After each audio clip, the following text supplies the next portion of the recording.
Hi guys, so today we're going to be talking about why solo traveling doesn't mean to be alone. And that's one of the common questions I get usually, like, how do I do it? Like, why alone? So, first, in my personal life, I decide to travel alone. First, because I want to explore on my own and I want to do what I want whenever I want. I'm working on it. I actually have a hard time traveling in groups because it's like I don't want to wait for until everyone decides to go somewhere. So yeah, that's my main reason. And when you travel alone, yes, there might be moments where you're like, oh, I wish I had someone close to me to share this beautiful experience with. But then, sometimes you just make friends along the way.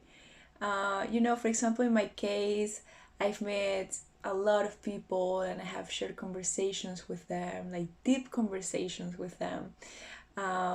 Sometimes we have done it over a coffee or a meal. Other times I have spent weeks or days traveling with some people that I just met. Um, and and it's always awesome when you spend time with the locals and you get to know their cultures, and when they invite you to their homes so you can try their food, how they make it in the traditional ways. um, and then of course there are like other people traveling alone that is looking to socialize, and you usually find each other and you have a great time and you go explore with them. So, and also one of the main things, I know it might be scary to think that traveling alone, you know, means to be alone, but let me tell you that rather than focusing on your companion, when you're traveling, you're mostly focusing on your surroundings, and the people around you, and it's like you're open to the world. And then when you're open to the world, these amazing things happen.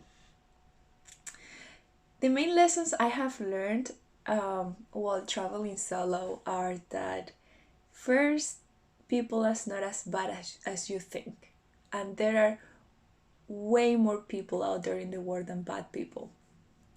Second is that, you know, people can actually be really, really nice. And third is that, as I said, you are never alone, and in a good sense of the word, or only if you choose to.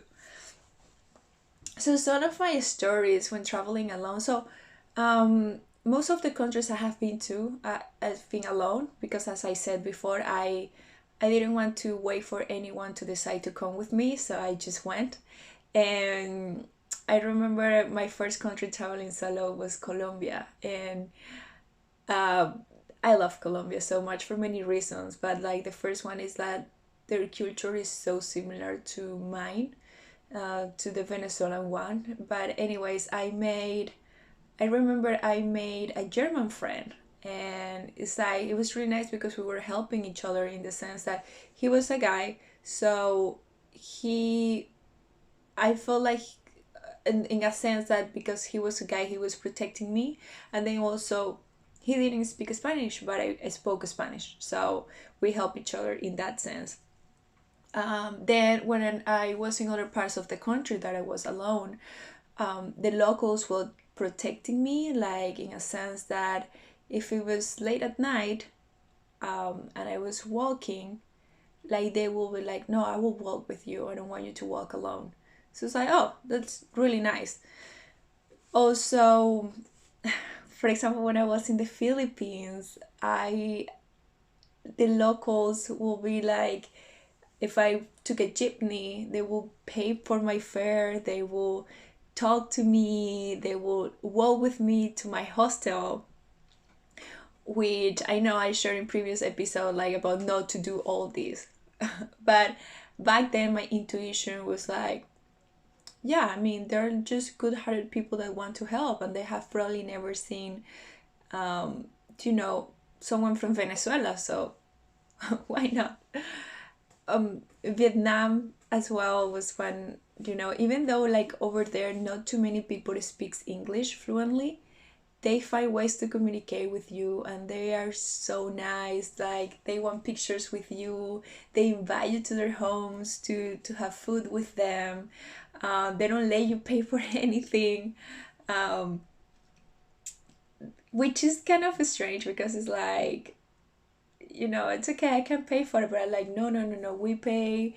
Like, thank you so much for having a meal with us. Like, okay.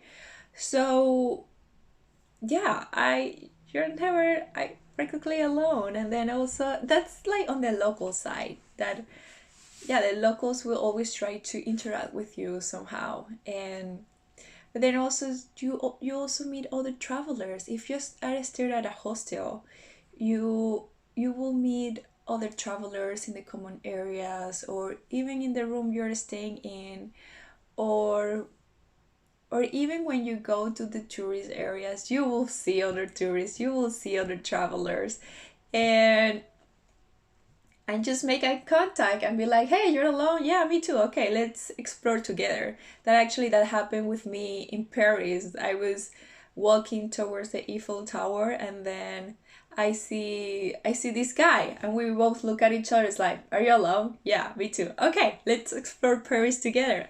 And we had so much fun. It's like, yeah, when when you put yourself out there, and then when you're open to the world, all these wonderful things happen. And as well, when you have that positive mindset, that amazing things are gonna happen to you. um so yeah, solo traveling doesn't mean to be alone.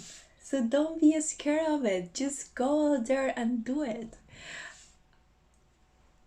And even if you're alone, that's also a great time to get to know yourself, to get to see how you feel about being with yourself without any other distractions.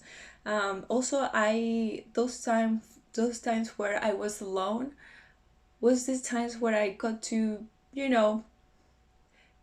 meet myself better, get to know myself better, and that actually helped me to build my character, helped me to understand why I was doing some things in a certain way, helped me to question what were the relationships I was having at the time, and like why I was having them, and if I really needed them in my life. Um, so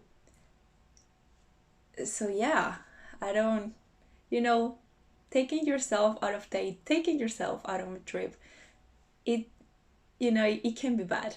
There will always be something good about that. And and you're never really fully alone because you have yourself. Just bring a notebook with you and start writing down all those thoughts that you're having when you're feeling that way. But anyways, that's, if you choose to be alone, if it happens that you're alone. But let me tell you, 90% of the time you always gonna meet other people. And then you can also, and this is like if you stay at hostels and you go out, you walk. But there are also so many apps now. um I'm gonna tell you about the two I use. For example, I use the Facebook group Girls Love Travel to find out about destinations and communities. This is an awesome community, and all we all help each other. And then also another app that I use while traveling is Couchsurfing. Um, Couchsurfing has two functions. You can either stay at a local's place, sleep on their couch, sleep on a spare room if they have one, or you can use the Hangout app, which is just that it shows you what other travelers that have the app and are online are around you nearby, and it shows you by miles, like, oh, this person is 5 miles away, this person is 3 miles away. It's kind of like one of those dating apps, like Bumble or Tinder, that shows you like the person's profile and like how far they are. I really like this one. I enjoy using couch surfing a lot because I can see the other travelers that are also looking to hang out with other travelers, and then I hang out with them, and if I get along with them and I have fun with them, maybe I can go explore with them the next day. And if I just didn't like spending time with them, I just leave, and that's it.